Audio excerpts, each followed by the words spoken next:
ये जो आपन पूजा केते दिन धरे चले केमती कोन एटी आनंद सी गोटा पचार आज्ञा आज दशमी पूजा कलश यात्रा पाखर आज दशमी पूजा पूजा भी भल हो जे पंडित आसती नंदीपुर बहुत सुंदर पाठ करती भल लगे बहुत जनगहली बढ़े चले पूजा बहुत सुंदर है।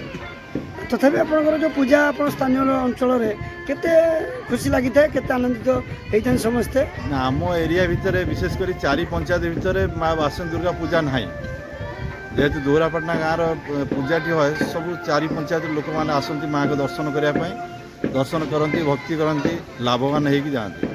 तथापि आपनकर जो यात्रा फात्रा पड़े केमती कोन एंटरटेनमेंट आपण माने करथांदे केते दर्शक कुआड कुआड आसी देखि थांदे यात्रा को उपभोग करथांदे।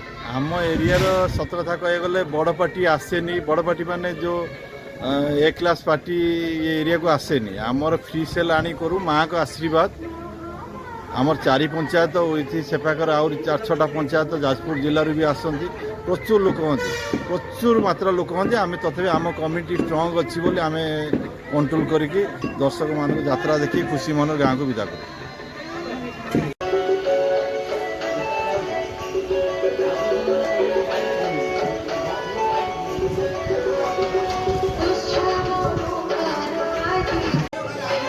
केमिति कोन मांकर पूजा चली आज शेष दिन में पहुँचला कौन कहे मांकर बिल्यवरण ठारू आज दशहरा विश्राम पूजा पर्यंत वैदिक रीति अनुसार चालू अच्छी। तथापि जो आपंकर माने सब पीठर तो पूजा सर जाइए जो माटी मूर्ति पूजा केमती बेल बरणी को तो आरंभ होता आज शेष दिन केमती कौन आप पूजा करुले केते मुरुन्मयी देवीकर विजया दशमी माँ विसर्जन करा जाए तेणु पीठदेवी नवमी दिन विसर्जन होती मुरुन्मयीकर दशहरा माँ विश्राम पूजा कार्यक्रम हुए। तथे कौन कौन आज जो पुण्याहुति हम आज कार्यक्रम केतल अच्छे ये केतल अच्छे एठारे बहु भक्त मानकर जनसमागम हुए ये माँ एमती अपार करुणा ये जी जहाँ को माँ पाखे मना मनासी से समस्ते तंकर माँ मन इच्छा पूर्ण करती तेणु ये अंचल बहु जनसमागम एठार हुए। कौ जगह कौ एरिया पूजा दोहरापाटना सुंदरपुर पंचायत दोहरापाटना ग्रामर एठाकर अनुष्ठान कर्मकर्ता मानकर अक्लांत उद्यम माँ पूजाटी अनुष्ठित हो आपनकर पूजा केमती कौन एरिया पालन होती चलते आज शेष दिन में पहुँचले जय माँ वासंती दुर्गा शरण शत शत कोटि प्रणाम। आम अनुष्ठान पाखापाखि 76 वर्ष पदार्पण कर गोसाप जेज गोसाप सब करुले बाबा भी करुले मुझे करुच्ची आचार्य रूप में अच्छी आम पुस्तकालय श्रीयुक्त बसंत कुमार शतपथी महोदय अच्छा आम ग्रामवासी सहयोग समस्त अप्राण चेष्टार पूजाटी प्रथम षष्ठा बिल दिवस ठारू दशम पर्यंत प्रत्येक वैदिक प्रत्येक दिन वैदिक रीति पूजा आरंभ हुए। षोडश पूजा सहित माँ को पूजा कर जो कलश गुड़ा कौट माने कलश के बैतणी नदी अच्छी ग्राम शेष पाखे से कलश यात्रा हुए सुंदरपुर ग्राम परिक्रमा आम गाँ परिक्रमा सरी कलश यात्रा होता है। मैंने अंचल जो कहले आपण अंचल पूजाटा जो करा वासंती पूजा माटी मूर्ति पूजा करा समस्त केमती कौन पूजा को उपभोग करते आमर ये जो वासंती मुर्मयी मूर्ति पूजा चलता है समस्त कहते 76 वर्ष मैंने अनुष्ठित होता माँ पूजा चली अच्छी समस्त दुखर हो सुखर हो माँ आशीर्वाद सदा सर्वदा रही है समस्त माँ आशीर्वाद दे था समस्ते भल माँ आशीर्वाद समस्त भल अच्छा आगे भल रुहतु समस्त मंगल कामना समस्त भल समस्त जो वर्ष तो पूजा होता है पूजार माँ पाखे केते लोक आप स्थानीय लोक सहयोग अच्छी कि ना तथा पाखापाखि 500 ऊर्ध्व जनसमागम होता है प्रत्येक दिन चोरी ଆଉ ପଞ୍ଚାମୃତ ଭୋଗ ପ୍ରସାଦ ରୂପେ ଦିଆଯାଇଥାଏ ସମସ୍ତଙ୍କୁ ସେବନ ମଧ୍ୟ କରିଥାନ୍ତି ସମସ୍ତେ ସେବନ ମଧ୍ୟ ସମସ୍ତେ ପାଇଥାନ୍ତି ନା ଆଜି ପୂର୍ଣ୍ଣାହୁତି ହେବ କେତେ କ'ଣ ଘିଅରେ ଆହୁତି କରାଯିବ? ପ୍ରତ୍ୟେକ ଦିନ ତ ଘିଅ ସବୁ ପ୍ରତିଦିନ ଚଣ୍ଡୀ ସହିତ ପାଖାପାଖି 5 କିଲୋ ଘିଅର ଆହୁତି ହୋଇଥାଏ। ଆଜି 2 କିଲୋ ପାଖାପାଖି ଘିଅର ଆହୁତି ହେବ ପୂର୍ଣ୍ଣାହୁତି ହେବ। ଟିକେ ନାଁ କହିଲେ? ଶ୍ରୀକାନ୍ତ ନାୟକ। ଏ ଯେଉଁ ଆପଣଙ୍କର ମାଆଙ୍କର ପୂଜା କେମିତି କ'ଣ ଆପଣ 5 ଦିନ ଚାଲିଥିଲା ଆଜି ପୂର୍ଣ୍ଣାହୁତି କ'ଣ କହିବେ? 5 ଦିନର ଆମର ପ୍ରତି ଷଷ୍ଠୀ ପୂଜା, ସପ୍ତମୀ ପୂଜା, ଅଷ୍ଟମୀ ପୂଜା ଯେମିତି ପରମ୍ପରା ହିସାବରେ ହୁଏ ସେଭଳି ହେଉଛି। ଜ୍ୟୋତିଷ ମତ ଅନୁସାରେ ଆମର ଏଠି ପୂଜା ହେଉଛି।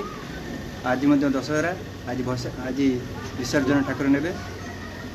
ଏ ଯେଉଁ ଆପଣଙ୍କର ବେଲବରଣ କଳସ ବୁଡ଼ା ଆଉ ଯେଉଁ ହୋମ ଆଉ ଆଳତି କେତେ ଲୋକ ଆପଣଙ୍କୁ ମାନେ ଏଠି ଦେଖିଥାନ୍ତି, କେତେ ଆନନ୍ଦିତ ହୋଇଥାନ୍ତି, ଖୁସି ହୋଇଥାନ୍ତି? ଏଠି ସୁନ୍ଦରପୁର ଗ୍ରାମ ପଞ୍ଚାୟତର ସମସ୍ତ ଫଟୁଆପାଟଣା, ସୁନ୍ଦରପୁର ଓଳକ ପଞ୍ଚାୟତର ଆପଣଙ୍କର ସେ ଓଳକ, ବଡ଼ ଓଳକ, ସାନ ଓଳକ, ଅମୃତଣୀ, ଷାଠିଆକୁଡ଼ା, ବୋଳକ ଏଭଳି ପାରିଡ଼ିଆ, ଚମ୍ପାସାହି ଲଗେଇ ବହୁ 3ଟି ପଞ୍ଚାୟତର 4ଟି ପଞ୍ଚାୟତର ସମସ୍ତ ଶ୍ରଦ୍ଧାଳୁମାନେ ଏଠି ଆସି ପହଞ୍ଚନ୍ତି। ଏଠାରେ ମଧ୍ୟ ଏହି ଅଞ୍ଚଳରେ ପ୍ରଥମ କରି ବାସନ୍ତୀ ଦୁର୍ଗା ପୂଜା ଆମ ଏରିଆରେ ଏଇ ଗୋଟେ ଜାଗାରେ ହୁଏ, ସେଥିପାଇଁ ଏଠି ବହୁ ଲୋକ ସମାବେଶ ହୁଏ। ଅଷ୍ଟମୀ ପୂଜାରେ ସବୁଠାରୁ ବେଶୀ ଲୋକ ଏଠି ରୁଣ୍ଡ ହୁଅନ୍ତି। ତଥାପି ଆପଣଙ୍କର ପୂଜା କେତେ ବର୍ଷର ଅନୁଷ୍ଠାନ ହୁଏ? ଏଇଟା ହେଉଛି ବର୍ଷ ହେଇଗଲାଣି, ଆଜ୍ଞା 76। ତାହେଲେ ତ ଆପଣ ବାପ ଜେଜେ ସମସ୍ତଙ୍କ ପିଢ଼ି ପଳେଇଥିବ, ସେ ପିଢ଼ି ପଳେଇଲେଣି। ଆପଣ ଏବେ ଦାୟିତ୍ୱରେ କରିଥାଏ। 12 ବର୍ଷ ହେଇଗଲା ମୋର। କାଁ କହିଲେ? ମୋ ନାଁ ଶ୍ରୀ ଲକ୍ଷ୍ମୀଧର ମାଝୀ। ଏ ଯେଉଁ ଆପଣଙ୍କର ଏଇ ପୂଜା ଯେଉଁ ଦୋହରାପାଟଣା ପୂଜା ହେଉଛି ବାସନ୍ତୀ ପୂଜା କେମିତି କ'ଣ ପୂଜା କରାଯାଉଛି, କେତେ ବିଧି ଅନୁସାରେ କାର୍ଯ୍ୟ ଆପଣ କରୁଛନ୍ତି?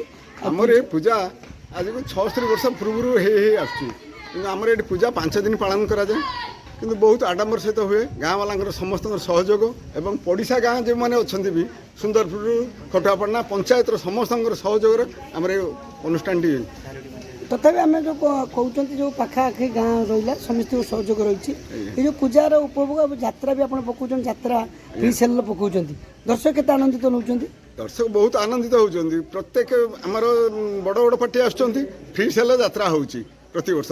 ଗତ ବର୍ଷ ଆସିଥିଲା କଳିଙ୍ଗ, ଏ ବର୍ଷ ଆସୁଛି କୋଣାର୍କ ଆସୁଛି। 3 ତାରିଖ ଠାରୁ ଯାତ୍ରା ଆରମ୍ଭ, 3, 4, 5 3 ଦିନ ଆପଣଙ୍କର ହେବ। କେମିତି ଆପଣ ଦର୍ଶକ ଏଠି ଉପଭୋଗ କରିବେ ଫ୍ରି ସେଲ୍ରେ ଦେଖିବେ? ଦର୍ଶକ ଠିକ୍ ଉପଭୋଗ କରୁଛନ୍ତି, ଶାନ୍ତି ଶୃଙ୍ଖଳା ରକ୍ଷା କରୁଛନ୍ତି ଏଠି, କାହିଁକିନା ଇଏ ସମସ୍ତଙ୍କର ସହଯୋଗରେ ସବୁ ହେଇପାରୁଛି। ତାହେଲେ ଆପଣ ଯେଉଁ କମିଟି ରହିଲା, ଆପଣଙ୍କ ଯେଉଁ ପୂଜା କମିଟି ସମସ୍ତଙ୍କ ସହଯୋଗ ଅଛି? ସମସ୍ତଙ୍କର ସହଯୋଗରେ ପୂଜା ଚାଲିଛି, ଗ୍ରାମବାସୀଙ୍କର ସହଯୋଗ, ତାପରେ ପଡ଼ିଶା ଗାଁ ମାନଙ୍କର ବି ସହଯୋଗରେ ଚାଲିଛି ପୂଜା। ଆପଣ ସ୍ଥାନୀୟ ହିସାବରେ ସମସ୍ତଙ୍କ ସହଯୋଗ ଅଛି? ସହଯୋଗ ଅଛି। ଯିଏ ବି ଦୂରରେ ରହୁଛନ୍ତି, ବାହାରେ ରହୁଛନ୍ତି, ସେମାନେ ପିଲାମାନେ କେମିତି କ'ଣ ପୂଜାକୁ ଉପଭୋଗ କରୁଛନ୍ତି, ଆସୁଛନ୍ତି କି ନାହିଁ? ଆସୁଛନ୍ତି ସମସ୍ତେ, ପ୍ରାୟ ଆମ ଗାଁରେ ଦେଖିବା ବାହାରେ କେହି ନାହାନ୍ତି, ସମସ୍ତେ ଗାଁରେ ଉପସ୍ଥିତ ଅଛନ୍ତି। ତାହେଲେ ପୂଜାକୁ ସମସ୍ତେ ଉପଭୋଗ କରୁଛନ୍ତି, ଯେଉଁମାନେ ଦୂରରେ ଥାଆନ୍ତି। ଏଇ ଯେଉଁ ବାସନ୍ତୀ ପୂଜା ହେଲେ ସମସ୍ତେ ଆସୁଛନ୍ତି? ସମସ୍ତେ ଆସନ୍ତି ଆମ ଗାଁରେ, ସମସ୍ତେ ବନ୍ଧୁବାନ୍ଧବ ମଧ୍ୟ ସମସ୍ତଙ୍କ ଘରେ 10-12 ଜଣ ବନ୍ଧୁବାନ୍ଧବ। ମାନେ ଆପଣ ସାହି ଭିତରେ ବନ୍ଧୁବାନ୍ଧବ ବି ଥିବେ ପୂଜା ହଁ, ଉପଭୋଗ କରୁଛନ୍ତି? ପୂଜା ଉପଭୋଗ କରୁଛନ୍ତି।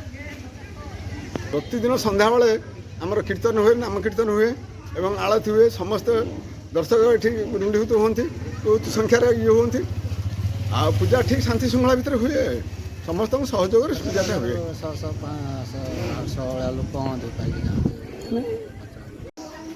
ମୋ ନାଁ ଶ୍ରୀ ଗୋବିନ୍ଦ ଚନ୍ଦ୍ର ମାଝୀ। ଏଇ ଯେଉଁ ଆପଣଙ୍କର ପୂଜା ଦୋହରାପାଟଣା ଗ୍ରାମରେ ଯେଉଁ ପୂଜା ହେଉଛି ବାସନ୍ତୀ ପୂଜା, କେମିତି କ'ଣ ଆପଣ ପୂଜାକୁ ଉପଭୋଗ କରୁଛନ୍ତି? 5 ଦିନ ଧରି ଚାଲିଥିଲା, ଆଜି ଶେଷ ଦିନରେ ପହଞ୍ଚିଲାଣି, କ'ଣ କହିବେ? ଶେଷ ଦିନରେ ଆମର ତ 5 ଦିନ ଧରିକି ଆମର ଏଠି ଯେଉଁ ପୁରୋହିତମାନଙ୍କର ପୂଜା, ଚଣ୍ଡୀପାଠ ଭଲ ରକମ ଚାଲେ। ବହୁତ ଲୋକର ଆମ ଏରିଆ, ଆମ ପାଖାପାଖ ଏରିଆରୁ ବହୁତ ଲୋକ ଆସନ୍ତି। ଭୋଗ ପ୍ରସାଦ ସେବା, ତାପରେ ଆମର ଠାକୁରଙ୍କୁ ଚୋରୁ ଅନ୍ନ ସମସ୍ତଙ୍କୁ ଦିଆଯାଏ। ଆଉ ତାର ପାର୍ଟି, ଆମର ବଡ଼ ବଡ଼ ପାର୍ଟି ଆସି ଫ୍ରି ସେଲ୍ ଯାତ୍ରା କରନ୍ତି, ସିଏ ବି ଶାନ୍ତି ଶୃଙ୍ଖଳା ଚାଲେ। 20 ଦିନରେ ବିଶୃଙ୍ଖଳା ବି ହେଇନି। ତାହେଲେ ଆପଣ ଯେଉଁ କହିଲେ ସମସ୍ତେ ହଁ, ଗାଁ ସାରା, ତାପରେ ଆମର ଗୋଟେ କମିଟି ଅଛି, କମିଟି ସହଯୋଗରେ ଗାଁ ସାରା ସବୁ ସହଯୋଗରେ, ପାଖ ପଡ଼ିଶା ଗାଁ ବି ସହଯୋଗ କରନ୍ତି ସବୁ ଚାଲିଛି। ତାହେଲେ ଆପଣ ବଡ଼ ପାର୍ଟି ପକାଉଛନ୍ତି ମାନେ ସମସ୍ତେ ଫ୍ରିରେ ଦେଖନ୍ତି? ହଁ, ସବୁ ଫ୍ରି, ଯେ ଦୂରରୁ ଆସିବେ ସେ ଦେଖିବେ, ସେଇ ସବୁ ଫ୍ରି, ସମସ୍ତଙ୍କ ପାଇଁ ସବୁ ଫ୍ରି। ଫ୍ରି। ହଁ। ମୋ ନାଁ ତଉଲଚରଣ ଦାସ। ଏଇ ଯେଉଁ ଆପଣଙ୍କ ପୂଜା କେମିତି କ'ଣ ଆପଣ ଉପଭୋଗ କରିଥାନ୍ତି, ଆଉ କେମିତି କ'ଣ ଏଠି ଛୁଆ କତରୁ ବୟସ୍କ ଲୋକ ଯାଏ କେମିତି ବହୁତ ବହୁତ ପିଲାମାନେ ବହୁତ ଖୁସି ବାସିର ପୂଜା ପାଳନ କରନ୍ତି। ଏଠିକାର ଯେଉଁ ଯାତ୍ରା ହୁଏ ସେମାନଙ୍କର ଦୋହରା ପାଟଣାର ଗୋଟେ ଯାତ୍ରା ହେବ ବୋଲି ତାଙ୍କ ମାନେ ମାସକେ 15 ଦିନ ଆଗରୁ ତାଙ୍କର ସେମାନେ ଆଉ ବହୁତ ଦୂର ଦୂର ଗାଁରୁ ଆସନ୍ତି। ଇଏ ଆମର 5-7ଟା ପଞ୍ଚାୟତର ସମସ୍ତଙ୍କର ଏ ଅନୁଷ୍ଠାନରେ ସହଯୋଗ ଅଛି। ଆମ ଗାଁ ବି 500 ଲୋକଙ୍କର ସମ୍ପୂର୍ଣ୍ଣ ସହଯୋଗ ଅଛି। ତାହେଲେ ଆପଣ ଯେଉଁ କହିଲେ ସମସ୍ତଙ୍କ ସହଯୋଗରେ ପୂଜାଟା ଆପଣ ହଁ ବଡ଼ ବଡ଼ ପାର୍ଟି ବି ପକେଇକି ହଁ ଫ୍ରି ସେଲ୍ ହଁ ସମସ୍ତେ ଦର୍ଶକ ବି ସମସ୍ତଙ୍କ ଦେଖୁଛନ୍ତି। ସହଯୋଗର ସବୁ କିଛି ହେଇପାରୁଛି, ଅନୁଷ୍ଠାନ ଚାଲିଛି।